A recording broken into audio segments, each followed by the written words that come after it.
अरविंद केजरीवाल ने जीते हुए विधायकों के साथ आज जंतर मंतर पर रैली की, शुक्रिया अदा किया जनता का, आम आदमी पार्टी की तरफ से ऐलान साथ में यह भी किया कि लोकसभा चुनाव में भी हम अपनी किस्मत आजमाएंगे, इस लड़ाई को लोकसभा चुनाव तक ले जाएंगे। इस बीच मनीष सिसोदिया की तरफ से यह भी कहा गया कि कुमार विश्वास राहुल गांधी के खिलाफ चुनाव लड़ सकते। कुमार विश्वास भी हमारे साथ हैं और साथ में उसी चुनौतियों पर सवाल हम चर्चा कर रहे हैं कि क्या बीजेपी के लिए अरविंद केजरीवाल कुछ ही सीट पर ही सही चुनौती बन सकते हैं लोकसभा चुनाव में। क्या कांग्रेस में केजरीवाल की जीत के बाद से चिंता हो रही है, मनन हो रही है, कांग्रेस में लोगों में बेचैनी है, कांग्रेस नेताओं में, और क्या अरविंद केजरीवाल कोई फैक्टर बन सकते हैं लोकसभा चुनाव में, इसी पर चर्चा कर रहे हैं। लेकिन ब्रेक के पहले हम कुछ और मुद्दे पर थे। इससे पहले हम दिल्ली पर एक बार महाबल मिश्रा जी हमारे साथ हैं। महाबल मिश्रा जी, जो आपने सवाल पूछा था, सवाल यह है कि दिल्ली में सरकार बननी चाहिए, जनता ने इसलिए वोट दिया क्योंकि एक सरकार आए, लेकिन सरकार अटक गई है, अधर में लटकी है। लग रहा है 5 महीने बाद लोकसभा चुनाव के बाद के साथ फिर से चुनाव हो। आप समर्थन देने को तैयार है कांग्रेस की तरफ से, लेकिन आप पार्टी आपका समर्थन लेने को तैयार भी नहीं है। महाबल मिश्रा जी।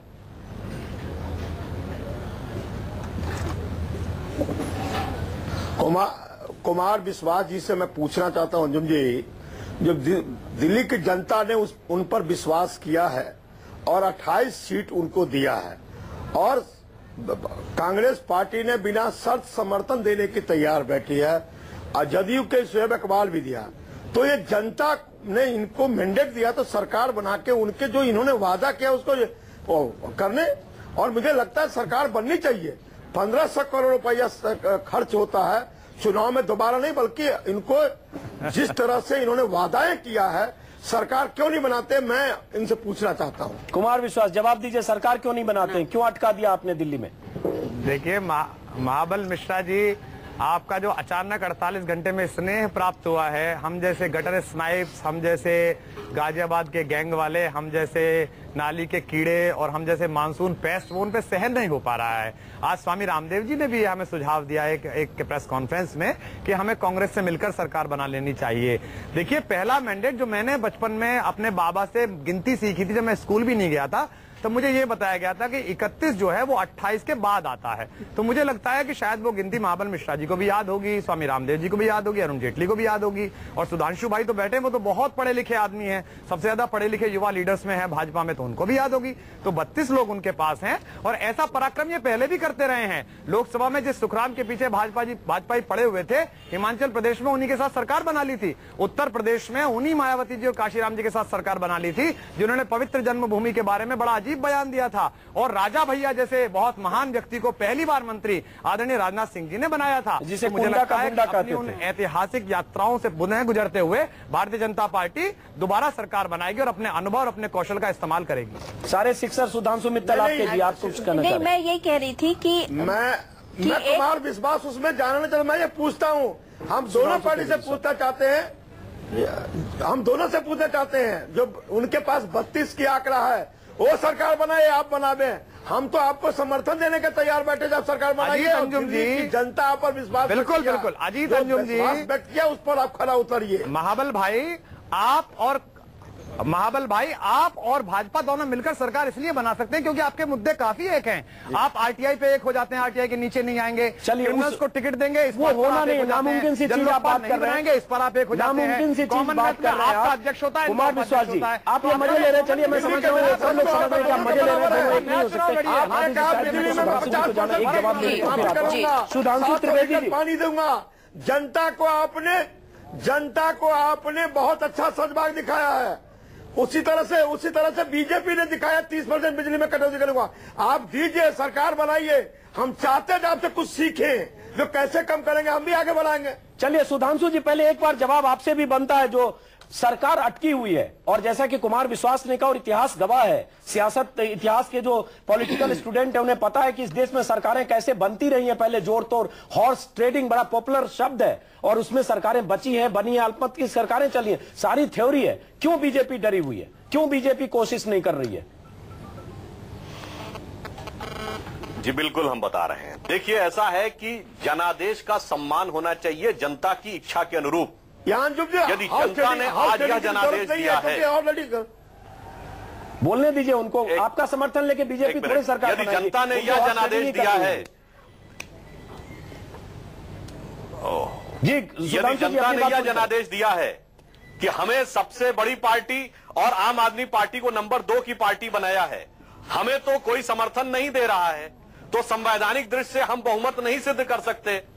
यदि आम आदमी पार्टी को कांग्रेस समर्थन दे रही है तो जनादेश में जितनी शक्ति जनता ने आपको दी है उसके अनुसार संवैधानिक दायित्व का वहन करना चाहिए। अब मैं इस पे आ रहा हूं कि बीजेपी ने हॉर्स ट्रेडिंग की, जो आप बात कह रहे हैं, बीजेपी ने कभी हॉर्स ट्रेडिंग नहीं की। आज अगर यह दल बदल विधेयक बना है, हॉर्स ट्रेडिंग नहीं होने के लिए राज्यसभा में क्लियर ट्रांसपेरेंट वोटिंग हमने शुरू की, दल बदल विधेयक हम लाए, यहां तक कि याद करिए कि सांसदों को अपनी संपत्ति डिक्लेयर करना और अपनी नहीं अपने पति और पत्नी की संपत्ति डिक्लेयर करना वो भी हमने शुरू किया। लेकिन आपने हॉर्स ट्रेडिंग भी बहुत की, हमने कल्याण सिंह के वक्त देखा है, अर्जुन मुंडा की सरकार में विधायक रूप में भी देखा है। आप अपने राजीव गांधी के देन है। देखिए इतिहास में ना जाए, लेकिन बात ये है सुधांशु जी बात ये है कि चाहे वो कांग्रेस हो या बीजेपी हो, मेरी बात सुन लीजिए। देखिए दल बदल कांग्रेस ने भी करवाया, जब भारतीय जनता पार्टी की स्थिति आई, देखिए सामान्यता दल बदल से बड़े दलों को लाभ और छोटे दलों को नुकसान होता है सामान्यता परिस्थितियों में, मगर हमने दल बदल विधेयक को इतना कड़ा कर दिया कि आज कोई दल नहीं बदल सकता। मंत्रियों की संख्या 15% नियत करने का नियम किसने बताया? भारतीय जनता पार्टी ने बनाया। तो आदर्शवाद और शुचिता के साथ राजनीति कैसे करनी चाहिए यह भारतीय जनता पार्टी ने अच्छा नहीं लग रहा है। सुधांशु जी अभी आदर्शवाद शुचिता मैं वापस से मुद्दे पर आ रही हूँ कि क्या बीजेपी आम आदमी पार्टी के आने से डरी है?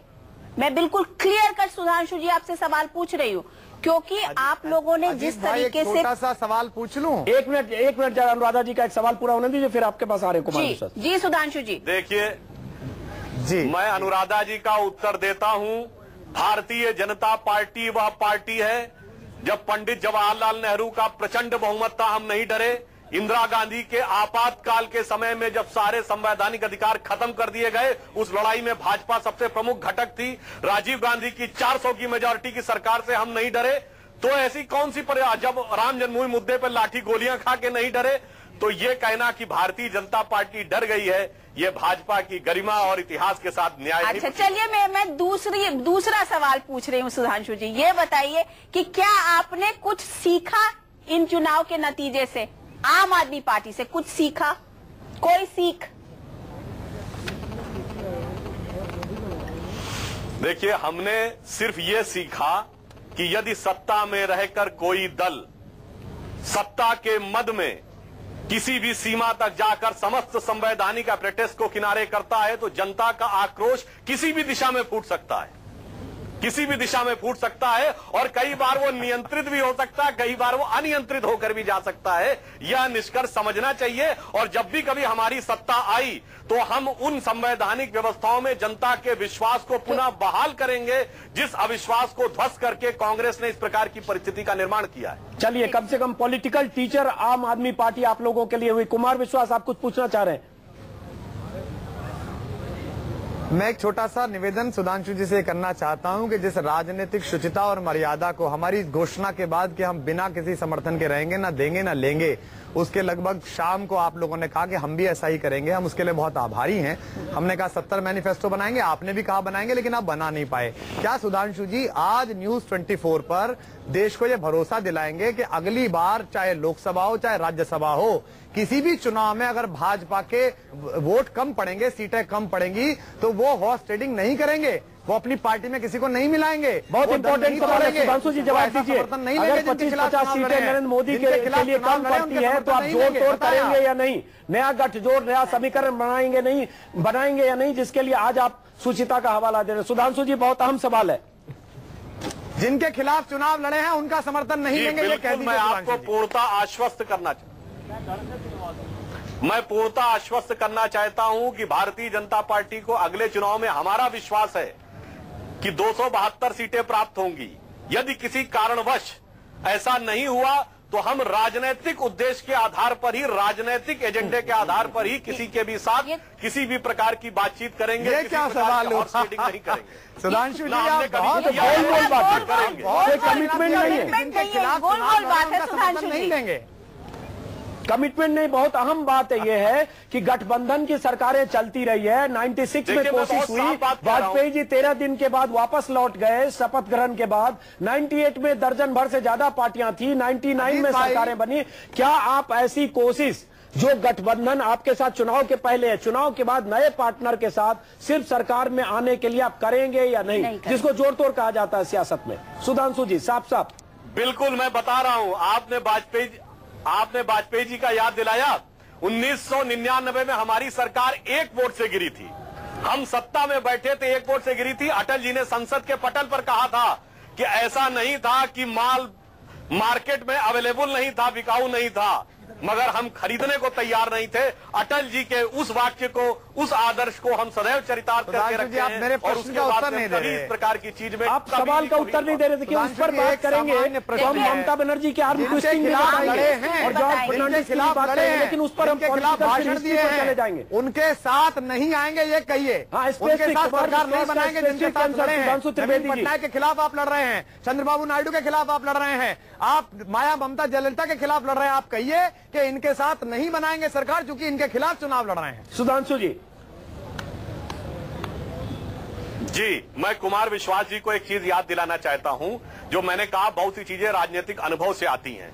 इन्होंने जो उदाहरण दिया कि हम लोगों ने उत्तर प्रदेश में तोड़फोड़ किया था, तो मैं याद दिलाना चाहता हूं 1991 में चुनाव हुआ यूपी का, फिर 93 में चुनाव हुआ, फिर 96 में चुनाव हुआ और 97 में 6 साल में चौथी बार चुनाव की तलवार लटक रही थी। मैं इनको पूछता हूं, अगर दिल्ली में 3 चुनावों के बाद भी, 1 मिनट मेरी बात पूरी होने दीजिए, 1 मिनट, और हमारा गठबंधन था बसपा से।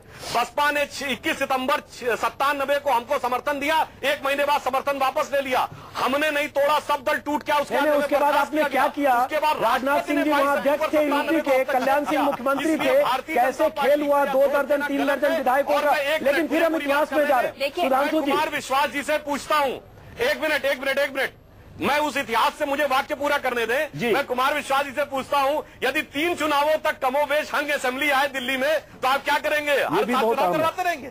उत्तर प्रदेश में वो स्थिति आई थी। सुधांशु जी, इतिहास को देखिए, सामान्य घटना की यथार्थता देखिए। R.K. नारायण ने हस्तक्षेप। सुधांशु भाई, पहली बात तो एक सामान्य प्रक्रिया होती है कि प्रश्न का उत्तर प्रश्न नहीं होता, जवाब होता है। लेकिन जब जवाब नहीं होता तो प्रश्न होता है। आपके प्रश्न का मैं स्वागत करता हूं और मैं न्यूज 24 पर कह रहा हूं, हम नहीं करेंगे शिबू सोरेन और आपकी तरह, हम नहीं करेंगे फारूक अब्दुल्ला और आपकी तरह। 3 बार चुनाव लड़े, 4 बार चुनाव लड़े, 5 आए, 50 आए। भाजपा और कांग्रेस के जिस भ्रष्टाचार के खिलाफ लड़ रहे हैं, इनसे हाथ नहीं मिलाएंगे। ना इन्हें 1 सीट देंगे, ना इनकी 1 सीट का समर्थन लेंगे। लेकिन तब ये बहुत मुश्किल भी है। बीच में रोक, ये बहुत मुश्किल भी है।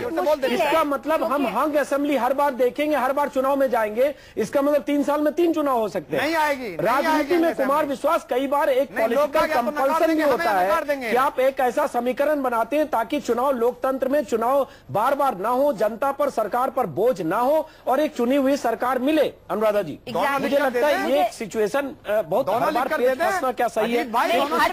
सुचिता और पॉलिटिकल कमिटमेंट के नाम तो नहीं फंसना चाहिए, लागू करने देंगे, हम बना लेते हैं। 1 मिनट कुमार विश्वास। नहीं, मुझे लगता है अजीत जी की हर बार पेच तो नहीं फंसना चाहिए, क्योंकि अल्टीमेटली जो बोझ पड़ेगा वो जनता पर ही पड़ेगा। चुनाव का बार बार बोझ पड़ना वो जनता पर ही पड़ता है। मुझे लगता है ये सारी पॉलिटिकल पार्टीज को इस बात का एहसास होना चाहिए।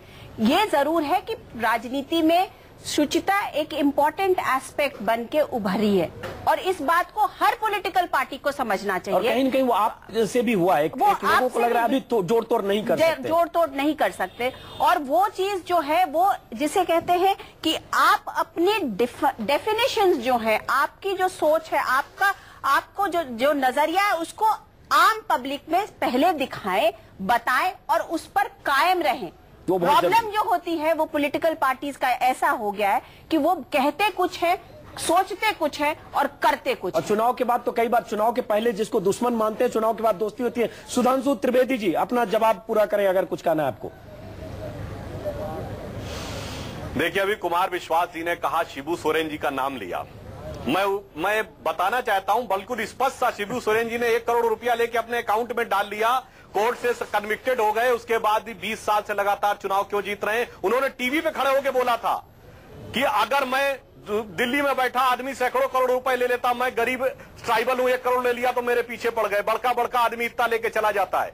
दिल्ली से हट के आप 100 किलोमीटर दूर जाइए, उत्तर प्रदेश में बसपा की रैली में कहा जाता है कि हमारी बहन के ऊपर अगर यह आरोप है कि उसमें 100 करोड़ की प्रॉपर्टी है तो यह हमारे लिए गर्व की बात है, किसी दलित के बेटे बेटी की वो हैसियत तो हुई। इस बहुलतावादी देश में एक विशेष प्रकार का सामाजिक मनोविज्ञान है, मैं जस्टिफाई नहीं कर रहा हूं, मगर उस सामाजिक मनोविज्ञान और शताब्दियों से दबे हुए उस जनमानस की भावना की अभिव्यक्ति को भी समझिए।